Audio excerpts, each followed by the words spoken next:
Hea vaataja, soovin sulle õnnistatud pühapäeva ja uut nädalat.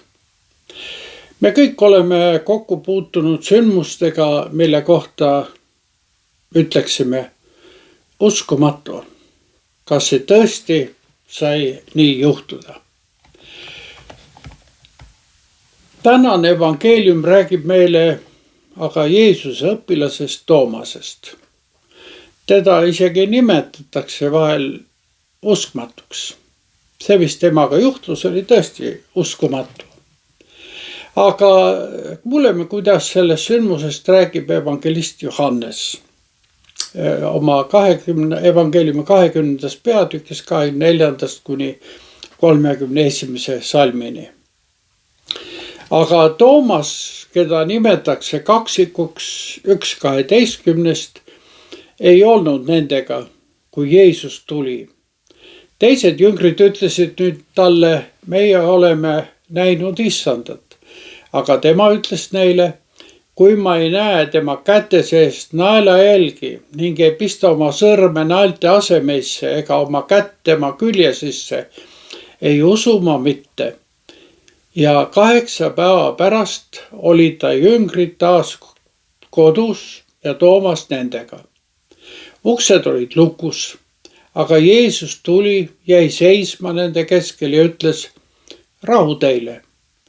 Seejärel ta ütles Toomale, pane oma sõrm siia ja vaata minu käsi ning pane oma käsi ja pista mu külje sisse ning ära ole uskmatu, vaid usklik.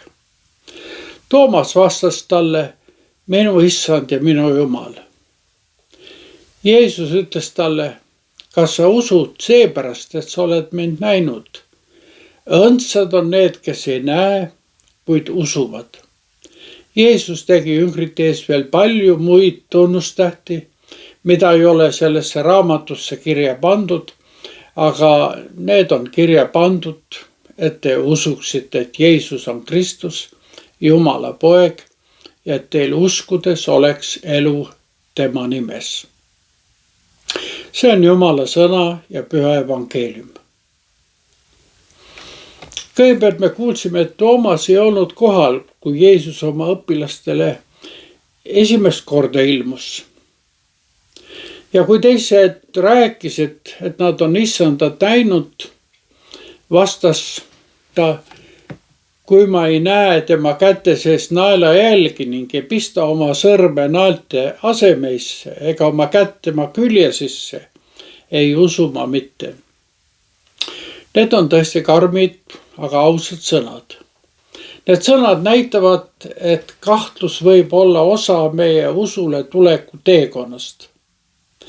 Vahel oleme ehk isegi öelnud, ma usun ainult siis, kui ise oma silmaga olen näinud. Nädala pärast see võimalus Toomasele avaneski. Üles tõusnud issand astub ta omade keskele ja ütleb rahu teile. Ja siis ta pöördub otse Toomase poole ja ütleb, pane oma sõrm siia ja vaata minu käsi ning pane oma käsi ja pista mu külje sisse ning ära ole uskmatu, vaid usklik. See on tõesti erakordne hetk. Jeesus ei mõista Toomast tema kahtluste pärast hukka. Ta ei heida ette, kuidas sa julged kahelda. Selle asemel pakub ta Toomale täpselt seda, mida ta vajab. Vastust küsimustele, võimaluse näha ja puudutada ta haavu.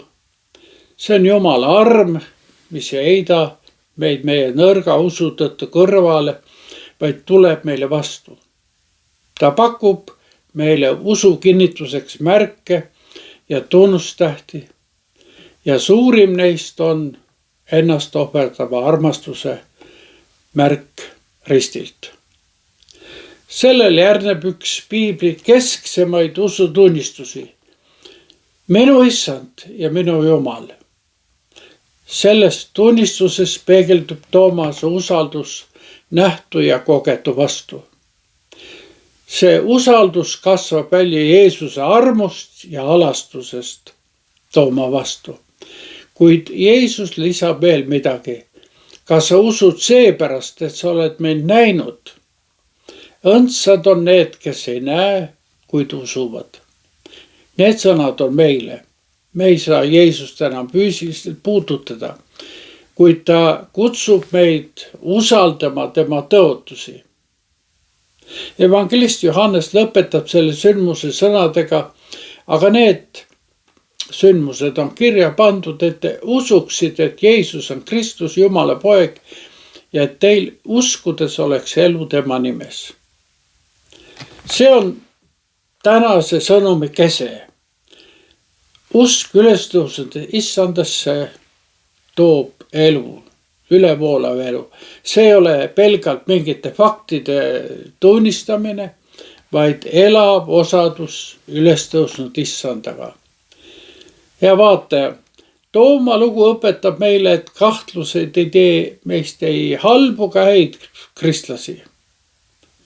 Toomas kahtles, aga ta tuli siiski kaaslaste keskele ja kohtus seal ülestõusnud issandaga.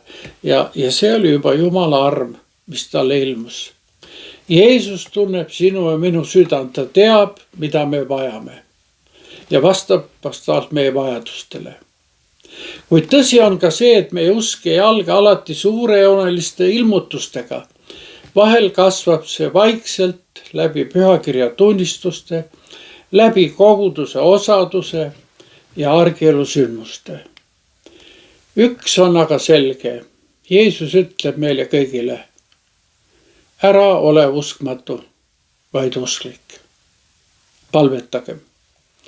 Issand, sa näed meie usku ja uskmatust.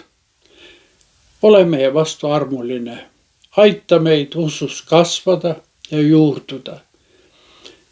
Täida meie südamed oma rauge ja julgusega sinust, kui oma issandast tunnistada. Isa, poja ja püha vaimu nimel. Aamen.